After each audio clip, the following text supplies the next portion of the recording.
Hello, and welcome to Pilates Perspectives. I'm Joy, and today we have Brooke Bowersock, who will be talking with us about how we can stay safe in our Pilates classes. But first, let's check in. We're going to talk a little bit about safety.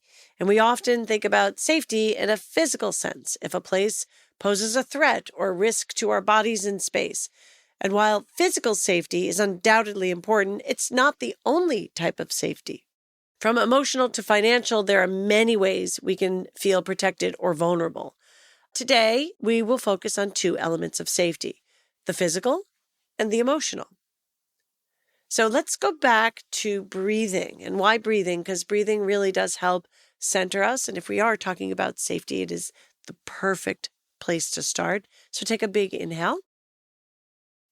And slowly exhale as if you were blowing out a straw. And now you're going to continue to breathe, and I'm just going to make some offerings here. Think of a time when you felt physically safe. Maybe it was a hug, or when you were out with a friend, right? What were you doing? Where were you? And how is the environment around you set up? Now, bring yourself to the present moment and compare that memory to where you are now. Maybe you're at work, right? Or you're in your car. But how does this space feel to you compared to that place where you felt that warm embrace? Is there anything that you can introduce into the space you're currently in to make you feel more physically connected?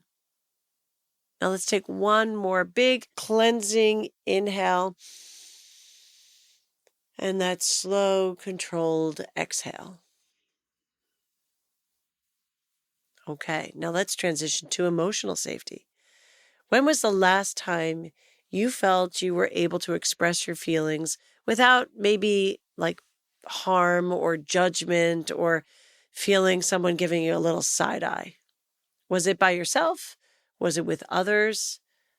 How did you express your feelings? Maybe you spoke them, or maybe you wrote them down, or maybe you used movements to express how you felt. But how did that expression of your feelings, how did you carry that forward? Take another moment and compare that to now. How often in your day-to-day experiences do you feel emotionally safe, or where and in what circumstances might you feel a little bit vulnerable? Take another moment and compare that to now. And ask yourself, how often in your day-to-day do you feel emotionally safe, or where you may feel a little vulnerable? You know, those places where you're driving to them and you're like, ugh, I really don't want to go to, and fill it in, right? I do think emotional safety is often under-discussed. And it might be hard to find places that promote it, but when you do find places that promote it, you know it, you feel it, you experience it. And so those other spaces where maybe it's not there, how can we maybe pause, go a little deeper, and influence the environment in the direction of safety? Okay. So today we have Brooke Bowersock, founder of Align Pilates Studio, prominent balanced body educator, and partner in Steed Pilates Repair and Maintenance. With a passion for the method and empowering instructors, Brooke goes beyond a standard teacher training approach. She mentors the whole teacher. This combination of lived experience and empathy makes Brooke uniquely qualified to talk to us about promoting safety in and out of the Pilates studio. You can find Brooke at BrookeBowersockPilates.com, AlignPilatesStudios.com, or on social media with at Align Pilates Studio, at Align Pilates Teacher Training, or at Brooke Bowersock Pilates. And I'm going to spell that for you. It's Bowersock, Bowersock. All right. And with that, let's talk to Brooke.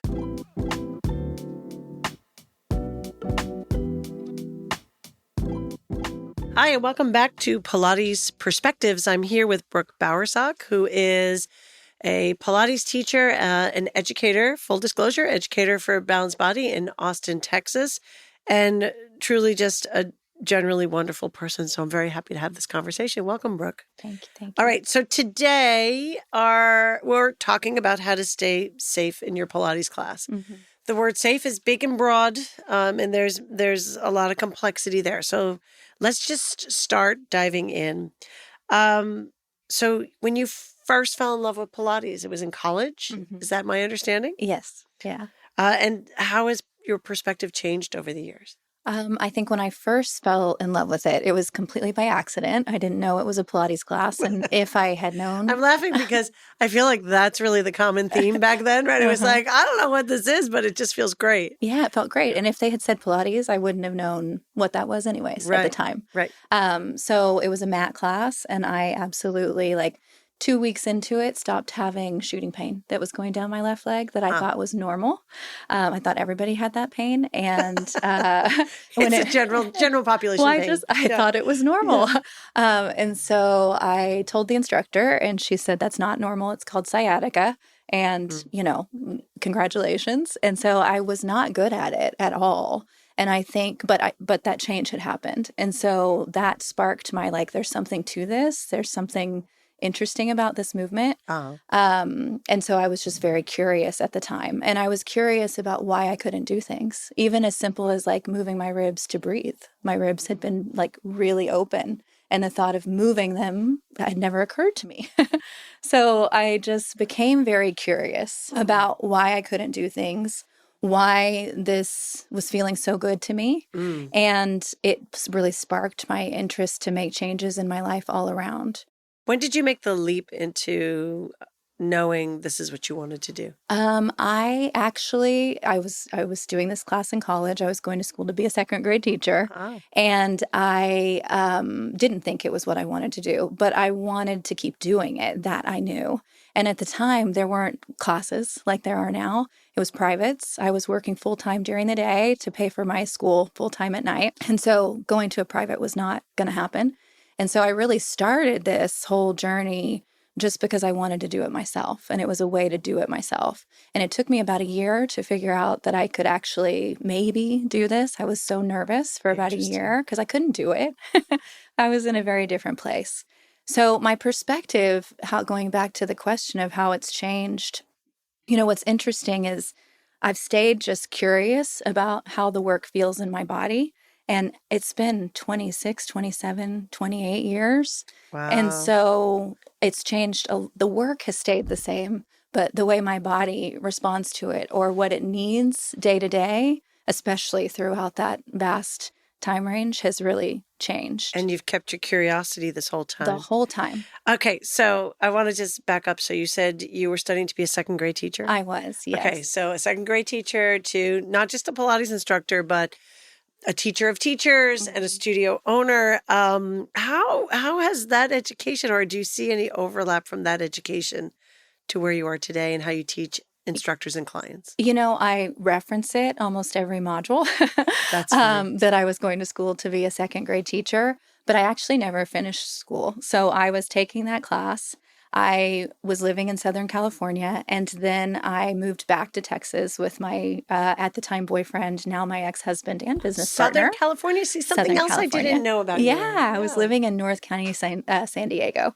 And so I moved back to Texas with my now ex-husband, and I needed to wait a year to become a resident again in Texas. And in that time, I was teaching at a studio because I had gotten certified, and it was I started teaching at a studio there, a Ron Fletcher certifying studio, actually. Fantastic. It was. Yeah. And at a YMCA there also. And then I got pregnant with my first daughter. And so best accident ever. But definitely was not in the cards. So if she listens, she's going to be like, yeah, that's who I just called me. But so I took a turn and decided okay, I'll wait on school and I'll come back to it later. So I never actually became the second grade teacher, but I was almost done. I had a year left. And so I think there definitely subconsciously maybe some some of that that's seeped into how I teach the teachers. Mm-hmm. It's definitely from a student perspective and very student focused on what they need. And I'm always trying to improve. So I think probably there's something in there. Yeah. That helped. When you said that, for me, who knows you, I mean, I see educational theory in the way you approach Yeah. just about everything you do. Yeah. So it didn't surprise me that you have that background. Mm. And also in looking at, certainly, I don't want to make the leap into safety in elementary school, but safety is very much a foundation of both emotional and physical safety inside of a space. It's very much a part of a foundation of early training, and how we take care of ourselves, how we talk to people, how we are inside of our studio spaces. Have you ever been to either a fitness class or a Pilates class where you have felt unsafe? I have, yes. And, I think it started I would go back to visit, I still do, Southern California every summer. And I don't know how long it's been. It's probably been 15 years. And I went to my first Legree style studio, actually. And I remember being in that room with a lot of these reformers that I had never seen before, that I now know are megaformers, and thinking, holy moly, I have been teaching for a long time. I'm pretty physically capable. I don't have any injuries right now, and I know my good form, and I'm about to die. And I would look at the other people, and it would be so hard not to go over and want to adjust their form. I've actually been to a class with my daughter, the one I was just talking about, and we went to a class that had, I don't know, maybe there were 12 reformers, and this has probably been 6 or 7 years. We were jumping, and we were doing side jumping, and she was in front of me, and her hips were all over the place. And I kept thinking oh, I want to go over and adjust her and help her get in the right spot. Right. And the instructor never did. I think we've all been in those situations. And she just thought, okay, I'm in the right spot. And we left that class and she started crying. Oh, and no. She said, every class I ever go to, I always feel like I get hurt. And she was like, I don't want to do Pilates anymore. I think I need privates if I'm going to do anything. And it was so sad. Yeah. So, I mean, there's so much to unpack there, right? So there are many Legree classes that are safe. There are many Pilates classes that offer very good instruction, but there are also, as we all grow and become more prominent in the fitness world, what recommendations do you make? Yeah. To new instructors on how to be safe in the environment? So for me, I feel like, especially being an educator, I just taught 6 modules this past month. I'm with these students a lot during the week also. They work at my teacher training studios. So we audit them and we guide them. And I feel like, and I say this a lot, any good, thorough teacher training program is going to have safety built in. It was built into every single exercise that I learned. Right. And I have had 2 people fall in my entire 26 years of teaching, and they weren't serious falls. Well, but it's really, this is really interesting right now and a very timely topic. Again, safety, primary baseline safety on the equipment. Yeah. And you said, any good program will have it built in, but then that means you need to engage in a program, whether it's a fitness training, whether it's a Pilates training, whether it's a Legree training. What recommendation would you make to people who are saying, I love what this thing did for me and I want to start teaching it just like it was for you?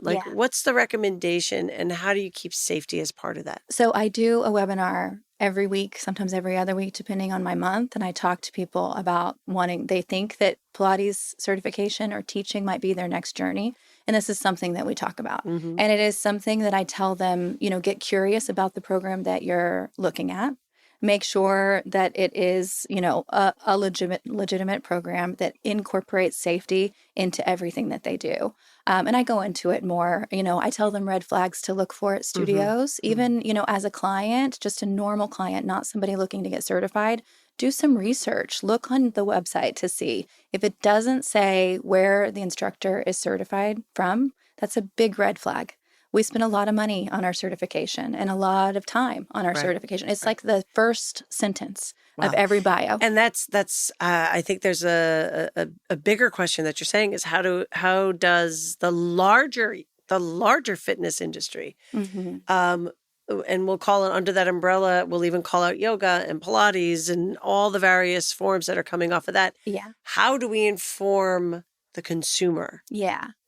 On what to look for. And that's what I say. Look at the website. Yeah. Usually it's going to say very proudly, our instructors are certified through blah, blah, blah. And if it's a mix, which my studios have been, they're not so much anymore because I've been doing this for 10 years now. Right. But I've been a studio owner since 2004. So for a long time, we were a hodgepodge of instructors, which I loved because then I felt like we could one of us could meet the needs of every client. So, but we all said, I'm certified through as the second sentence, maybe. Right. So look for that. Right. If it doesn't say that, get curious, ask questions. Stay curious about all things Pilates, I would say, especially who you're going to take classes from, what the studio feels like when you get there. If you feel like anything is unsafe when you're in there, stay curious. But first step is ask questions. Who's your team certified through? Are they certified? And I think we should encourage instructors to ask more questions of their clients. Yeah. How did this feel? Did you feel like this met your needs? That great advice, which then means the business owner, right, to build into their business plans. Yes. Now, as a business owner and who's ushered in a lot of growth these past couple of years, what recommendations would you give to business owners around finding the instructors and creating the safety protocols in their spaces? So at our certified, I have 3 studios, and actually one I just transferred ownership of, but it's still a line. It's a licensed line. So it's still very much involved with helping with hiring and all of that. They won't even consider anyone who's not certified. And that has always been comprehensively certified. And it's shifted a little because right now in that studio, we only have reformers because I moved them over to the teacher training studio. It's a different landscape now. Yeah. I think you'd be remiss not to consider very well-trained reformer teachers. Yeah, but most are, I think all but one are comprehensively certified. And so that's step one. And then as far as other steps that we take in our studios, and it's built in. It's funny. It's like I just learned this along the pathway of getting certified and working in studios. I knew we had to have safety checklists. Right. And so at all these years, we have a daily task list where it doesn't just involve safety, but sometimes, every day it has something where the front desk team is checking the bolts of the tower. They're going and checking the reformers, or they're cleaning the reformers, and it's very much spelled out how things go. And then once a month, I have Steed, my ex-husband, come in and check. I want to meet Steve. I haven't met Steve. It's with a D, like a horse. Steed, like the horse. Steed. Yes. Yeah. Oh, I would like to meet Steve. He's pretty great. Yeah. He's pretty great. But so he comes in and he checks, and we have a whole system where he comes in and he checks all of the equipment. And over the years, I've had so many studio owners because I'm about collaboration, not being islands as studio owners. So they'll reach out to me and they're like, who does your repairs? Who does your maintenance? And I'm like, we do. We have a checklist. We do, we do that. So that was kind of the planted seed of starting this business with Steve. You're totally making my brain light up. I'm like, well, we have teacher trainings. Why don't we have business owner trainings? Well, hello. Okay, hello. And Steed. Everybody needs a Steed. Okay. So you're doing a lot of trainings. You see a lot of instructors. What would you say in terms of teaching the apparatus? Would you say any one apparatus you need to add more safety protocols to than others? I want to say no to that. I want to say that as long as the instructor knows setup and is checking the springs and is looking at the equipment and is positioning the student correctly, then each piece of equipment is going to be safe. I told you I've had 2 people out of all these years fall. And then how do you feel about progressing clients to more advanced work? And keeping them safe. I just taught Reformer 3 this past weekend. And that is something leading into this conversation with you that I thought a lot about. It's something that as I was doing my normal teaching progressions, teaching how proper setup is, teaching proper spring, teaching them how to spot in these exercises, that I thought a lot about this conversation leading into it. You have to do all of those things. You're checking to make sure that the spring is right. You're checking to make sure that their setup is correct. Right. The foot bar is checked. Yes. All the things. Yeah. Yeah. And then as they're moving, do they have the ability to do what you're asking them to do?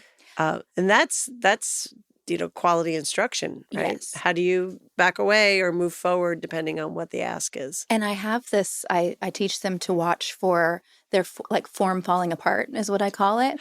And I have a correction framework that I teach them that's based on here's what you do if you see this. Here's how you, and it really applies to every exercise. It doesn't matter which one it is. It's like this framework that they can follow. And if that doesn't work, this exercise is not for them, back it up. And then I teach them how to do that. And then I teach them how to do it in a group setting. So I'm going to stop there because the teacher in me is very excited about that. I think, there's the larger fitness landscape. And if you're to look at what is the little special sauce that is Pilates is what you just said, which is teaching the skills, teaching the physical skills to do more robust, complex work, right? And then how do you know when those skills break down, how to back up? Yeah. How to reinforce? Yeah. How to move forward? Yeah. Right? And in the process, there's a lot of physical learning that happens. Yeah. And I think that's huge for safety too. Yeah.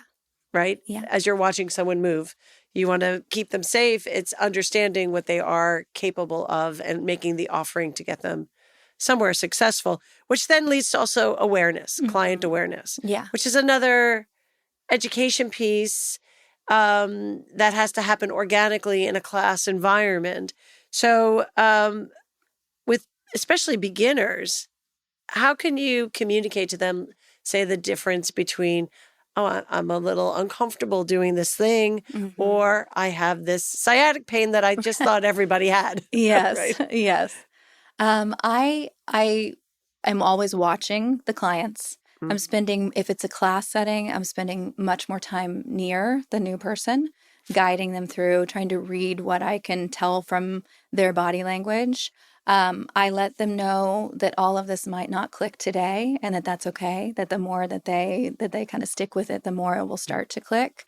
And I offer, modifications, and my team does too. And we check in with them. You check in. Yeah. And we check in before class. How are you? If it's a client I know, then it's, how's your shoulder? How's your daughter? Whatever. Right. If it's somebody I don't know, and my team all does this, how are you? Have you done Pilates before? Do you have any injuries I need to know about? I think right there, they start to feel, because we've checked in with them, they feel seen, they feel a little more safe. We encourage them to tell us if anything doesn't feel right, to ask questions after class. We're here to help. Do you instruct that like from the beginning, like, oh, hey, if anything doesn't feel right, raise your hand or speak up, or, how do you encourage them to? We do that. I do the check-ins individually and tell them that. So I don't make that announcement at the beginning.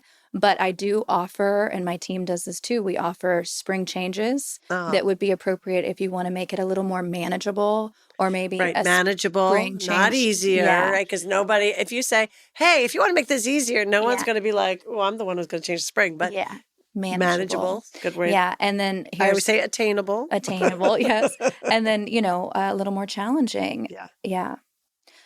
Yeah, I want to say too, one thing that I really encourage in my classes is that and I say it over and over, we're here to strengthen, not strain. And so I think if they're listening, they start to hear that, and they start to notice people in the class that you wouldn't think would be taking modifications. Right. If you just look at this person, right?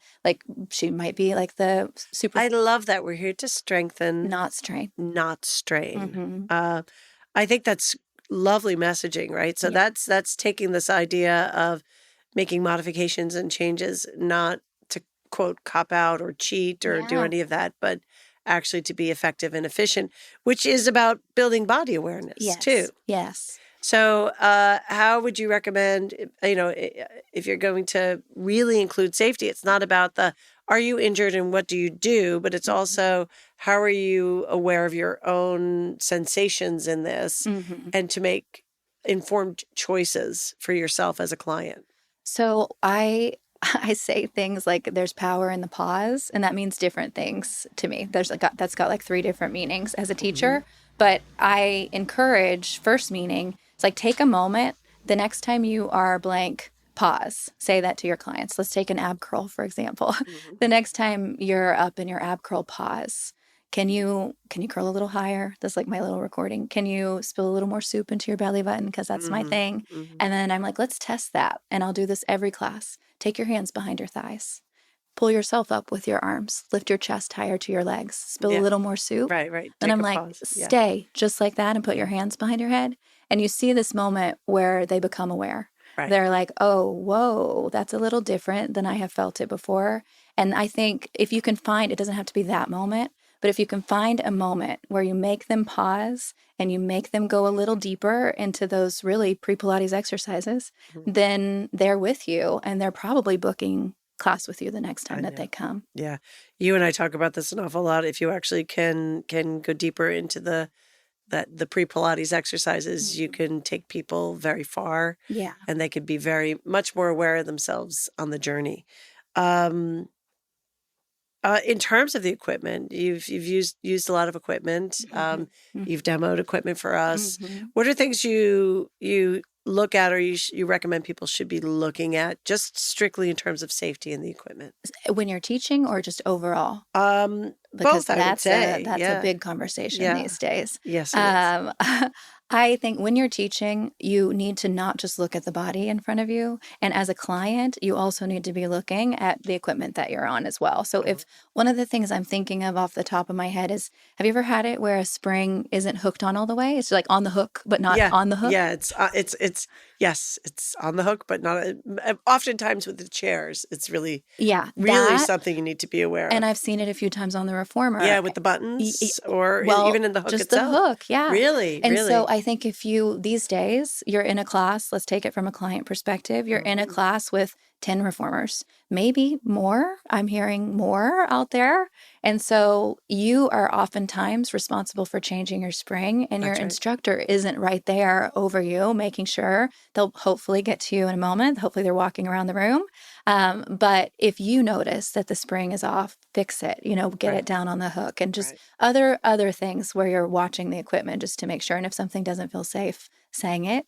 As the instructor, be walking around. Make sure that you're checking all the equipment as you're teaching. Right. And the instructor language is really important, right? Make sure it is on, make sure your spring is on the hook. Yeah. If it's on the buttons, make sure it's on the narrow part of the buttons. Yeah. That's, and again, having everybody's attention. How do you keep everyone's attention on that kind of stuff? Because those moments of change are also the moments where they might, grab some water or be distracted, put their hair up, talk to somebody next to them. I feel like if you can grab their attention and get their awareness in the first, I've been saying 6 minutes of class with an example like that ab curl thing, then they're bought in and they're paying attention to most things that you're saying. Not every person in the room, but if you can somehow make them have that moment of body awareness in the first few minutes of class, they're with you. Yeah. That's great. Okay, so what about the physical safety of a studio in terms of organization of a studio, hazards that are around? Is there anything that you think of, like when you're opening or closing up, opening in the morning or closing up at night, that you organize just for those reasons? I mean, we organize everything for ease and efficiency and teamwork, but also safety. I just opened Houston, and I'm there sometimes 3 times a month, sometimes 2 times a month, but I'm not there during the week.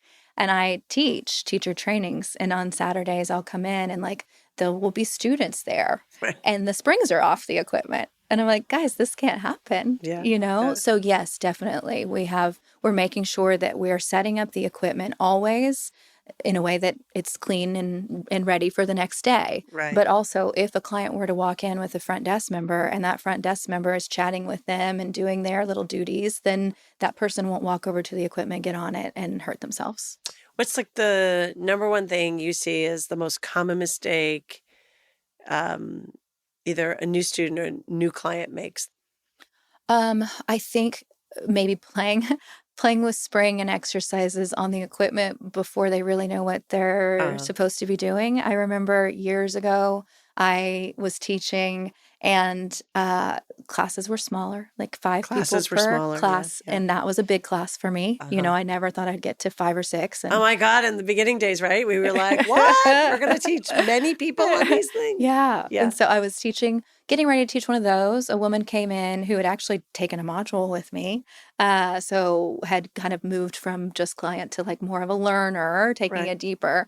And she went to go do long stretch basically on a yellow spring. And I was like, okay, let me come help with this. So those sorts of things, like playing on the equipment before you really know. Really understanding. Yeah.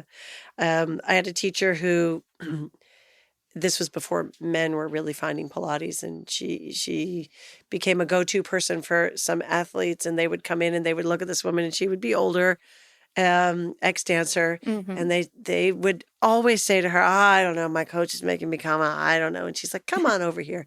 She would do long stretch on the yellow spring, and they would start shaking. And then she'd say, great. Now, like you said, for 6 minutes, she caught their attention, and then they were hers forever. Yes. What about emotional safety in the space? I feel like we really work hard in my studios to welcome everybody. And we get that feedback a lot that we're a studio that does that. It always shocks me when I hear that other studios don't do that. I think, what a strange approach. I want everyone to feel welcome, and I want everyone to feel seen and comfortable. And I think that first step of introducing yourself and connecting with them is huge, and letting them know. I also say not just we're here to strengthen, not strain. I say we're intelligent exercisers. And I'll say like, what feels good today may feel different than what felt good on Tuesday, and listen to your body today. And I just drop those in. And so I'm hoping to make everyone feel emotionally safe and physically safe, both within our classes. I mean, so you model that for certainly students, you model that for your instructors in your space. It's interesting as I listen to you speak, it's like, how can we model good conversation that encourages safety, right? Yes. You know, how do we train that muscle? Because it's a muscle. Well, and it's something I talk about in my modules. Yeah. You know, I do go into, here's how you're going to have people stay with you for 20 years. Right. You know, here's how you develop community. Here's how you make people feel safe. So say those 3 things again, because they're really important. Yeah. I hope I can remember that. Here's how you develop community. Here's how you make people feel safe. And I've forgotten the first one. Oh yeah. But no, but that was really, I mean, it's bringing, we build body self-awareness, but it's also bringing the whole person into the conversation. So while we're saying make someone feel safe, it's also just really good business. You want someone to stay with you for 20 years. Yeah. Right. They, they want to be seen and respected for, who they are when they walk into the space. Right. Yes. So it's an art form that goes just beyond cueing and exercise. Yeah, absolutely. So in what ways can Pilates be emotionally vulnerable or make someone emotionally vulnerable? I think walking into anything new is always emotionally vulnerable. Yeah. Learning something new. Yeah.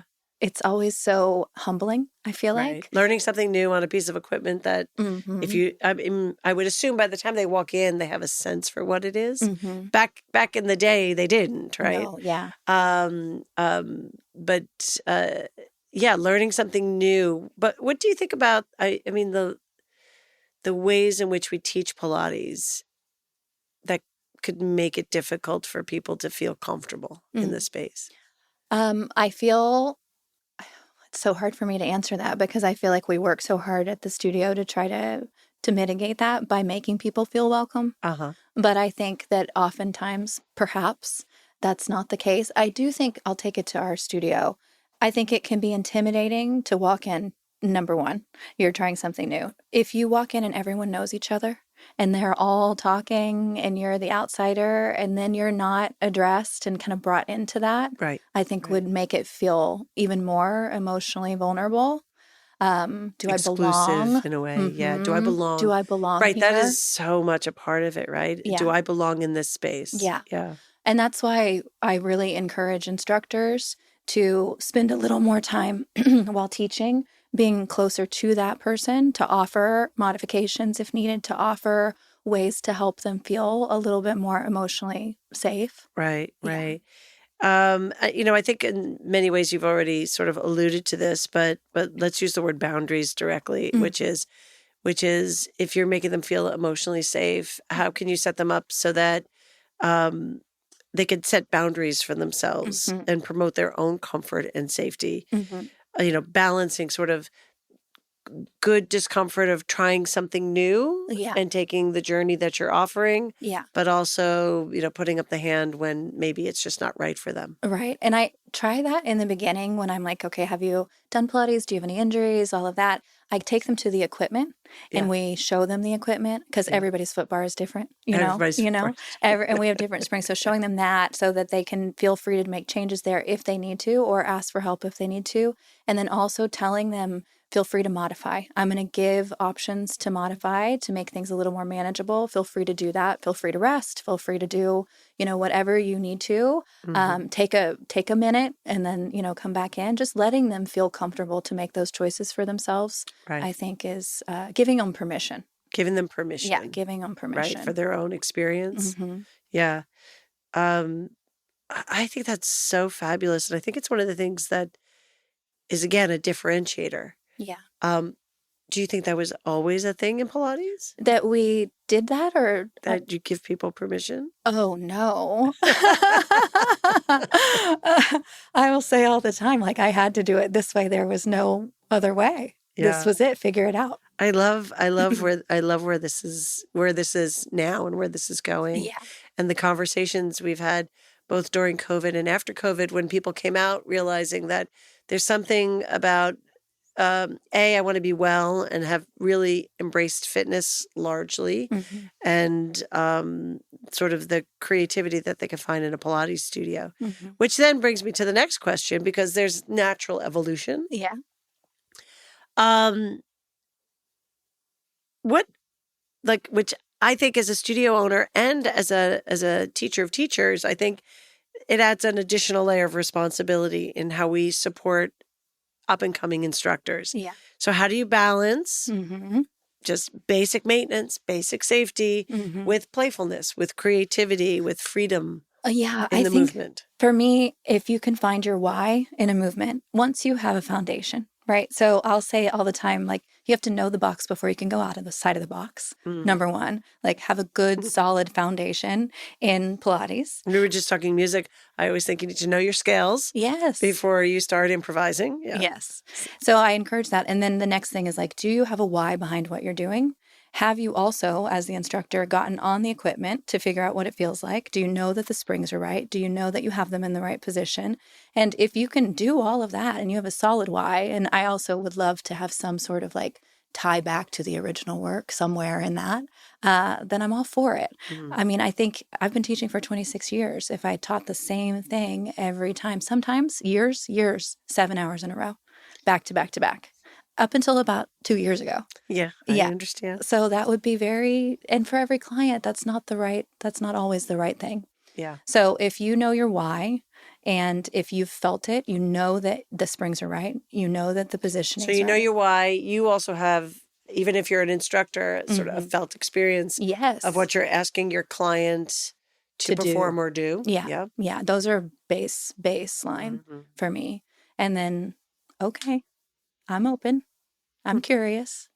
Always. Right. Yeah. So when you see something new, my mind does the same thing. I'm always like, Okay, just tell me why, Mm-hmm. right? And let's Mm-hmm. make sure the base foundation is there. Yeah. Great advice. Great advice. Um, okay, so you have seen phenomenal growth post-COVID, Mm-hmm. Mm-hmm. both as a studio owner, Mm-hmm. owner of multiple studios, Yeah.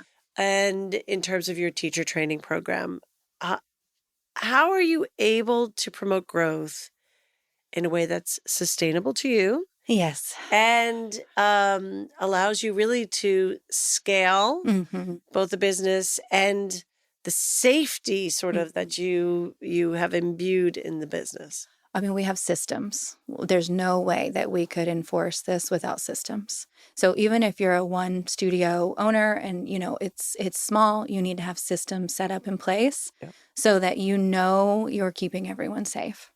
And then beyond that too, so that your time isn't spent running around like a chicken with your head cut off, have systems. But we've had these task lists, forever. The front desk opens up an Excel spreadsheet that they have open, and they're Right. going down the Monday checklist, and it's going to have safety stuff on it. Right. We know that we have to have our monthly check. And for years, that was me doing it most of the time. And then now I have Steve doing it. So I think if you have these systems in place, then hopefully those carry over. You keep improving them. But safety's built into that, no question. As you look at growth and scaling, what scares you? I'm in an interesting place. I just transitioned ownership of one studio.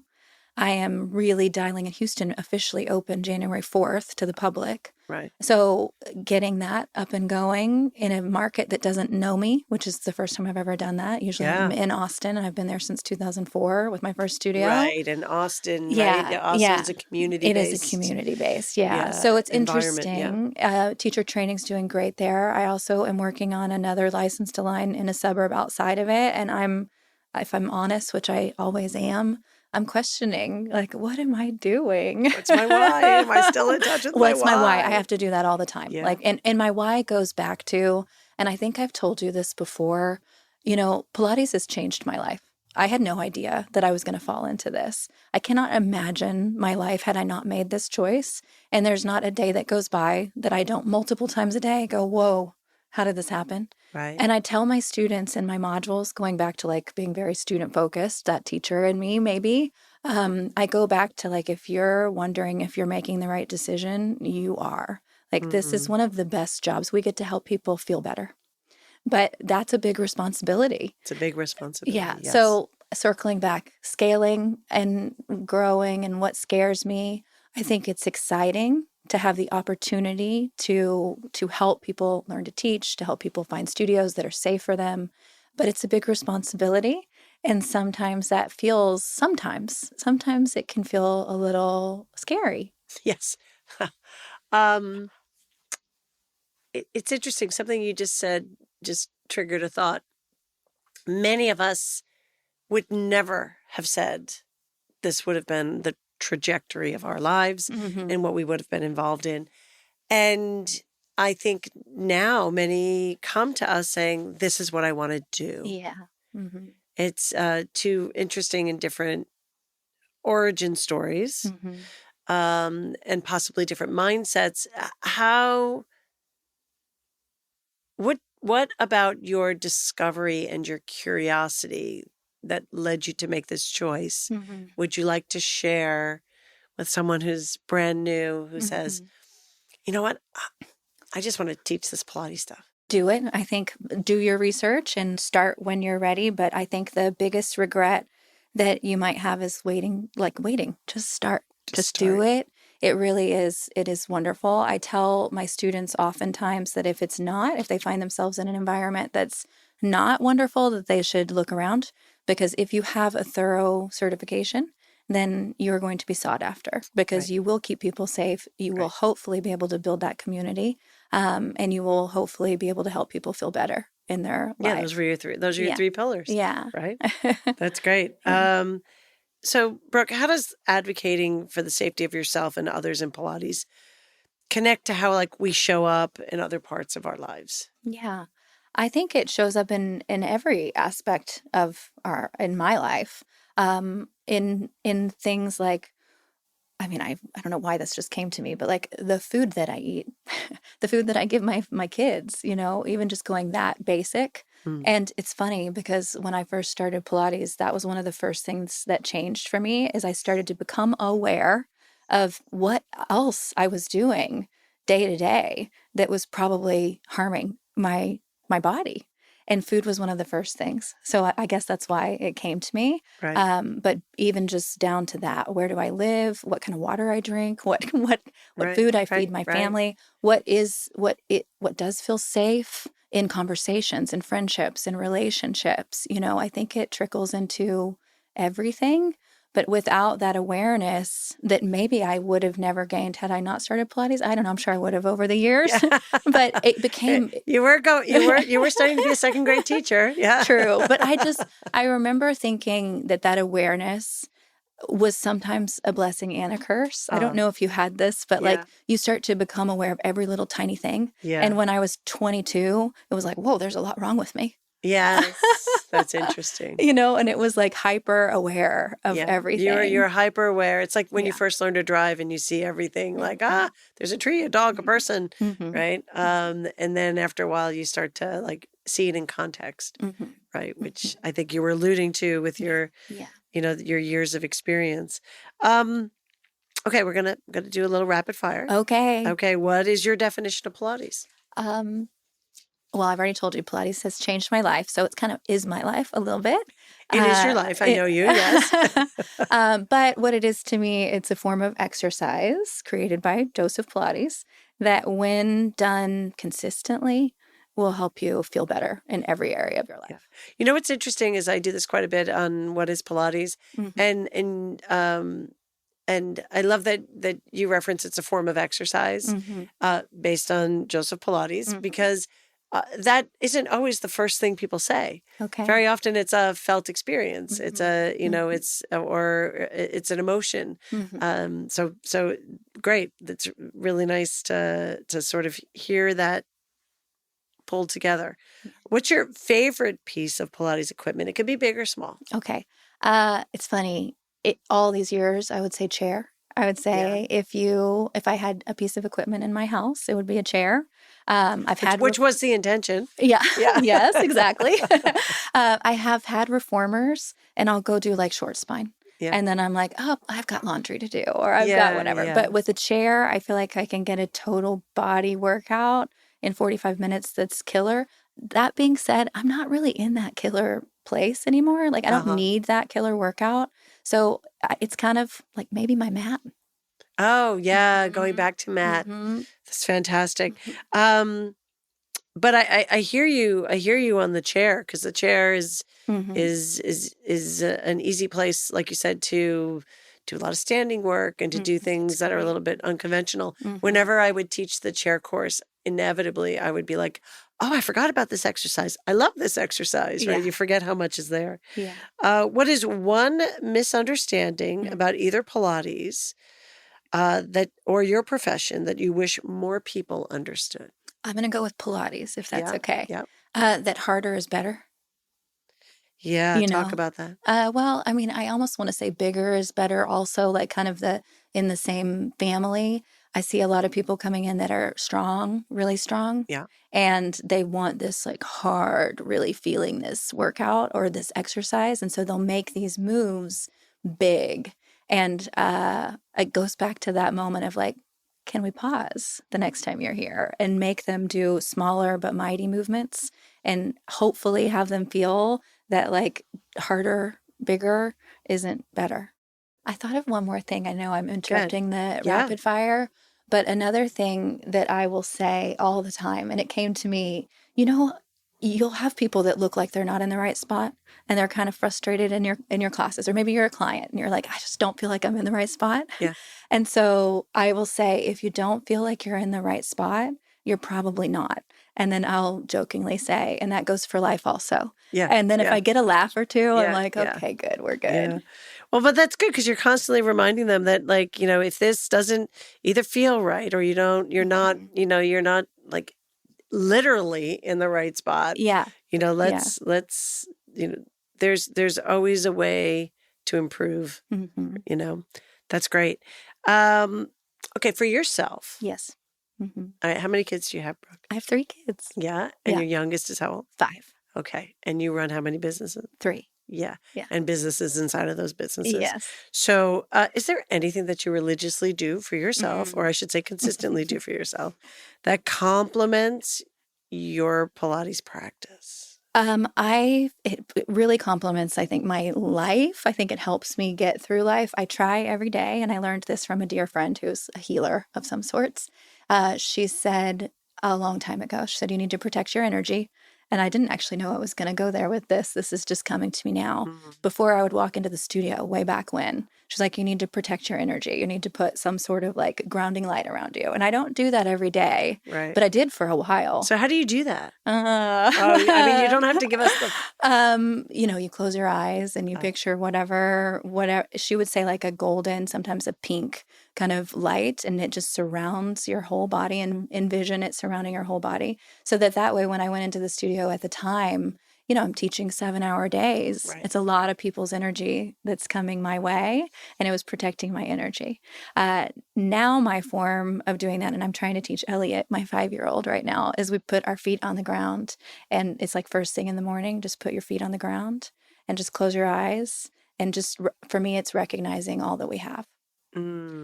Just being so grateful for where we are and the life that we get to have.